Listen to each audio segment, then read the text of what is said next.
Did you know that this year marks the 50th anniversary of 20 Vietnamese refugee women pioneering what is now the $8.3 billion manicure industry in the United States? One of those women was my mom.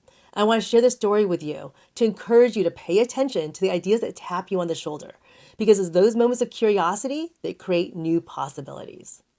On April 29, 1975, with the help of the U.S. military, my parents fled Vietnam with 3 kids under the age of 4.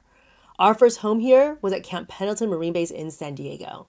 Our second home was at Hope Village, a refugee integration center near Sacramento. And this is where curiosity sparked the revolution of an entire industry. At the camp, my mom and her friends met Hollywood actress Tippi Hedren, whose volunteer role at the camp was to help the women find a skill to make a living. Tippi started a typing and sewing program. And as my mom and her friends were typing and sewing, they found themselves curious about something completely different. They were curious about Tippi's long, red, manicured nails. And rather than ignoring that curiosity, Tippi encouraged the women to follow it, leading them to think in terms of possibilities.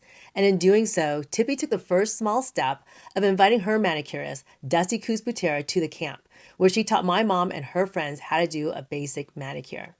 That first small step opened up the doors to their next step, walking down to the local beauty school, where despite the challenges of not having money to pay tuition and the fact that most of these women didn't speak English, Tippi asked, "Is there any way we can enroll these 20 women into your school?" The owners of Citrus Heights Beauty College said yes. After 10 weeks and 400 hours of education and practice, my mom and her friends became the first 20 licensed Vietnamese manicurists in the United States. And they didn't stop there.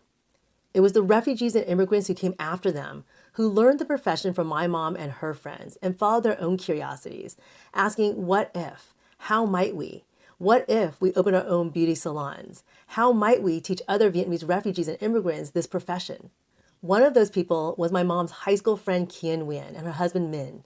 They founded Advanced Beauty College, which is now run by their son and daughter Tam and Lynn, and has licensed over 50,000 manicurists. Today, Vietnamese Americans make up 51% of all nail technicians in the U.S. and over 80% here in California, all because of one moment of curiosity that was not overlooked.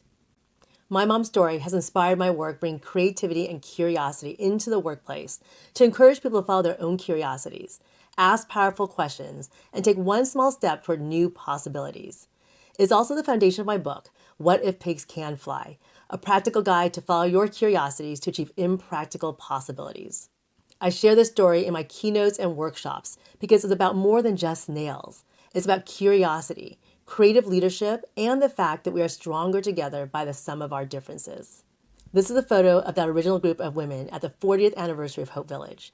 And this is my mom, son, and me at that reunion. My son was 2 years old, the same age I was when the story began. This year, as we commemorate the 50th anniversary, I invite you to engage with the story by sharing this video to spark curiosity in others. Watch my TEDx talk or grab a copy of my book and start your own journey of curiosity and possibility. And if you're looking for an inspiring and interactive keynote that blends history, leadership, and practical tools for creative problem solving, let's connect. I'd love to bring this conversation to your team or organization. And I want to end with an excerpt from my book. This is a story of possibility. The possibility that is created when we follow our curiosity, ask expansive questions like what if and how might I, and move forward with the courage to take the first small step in spite of the obstacles that stand in our way. I wonder what possibilities you might create for yourself and others by deliberately following your curiosity, asking significant questions such as what if, and taking one small step forward. Let's find out.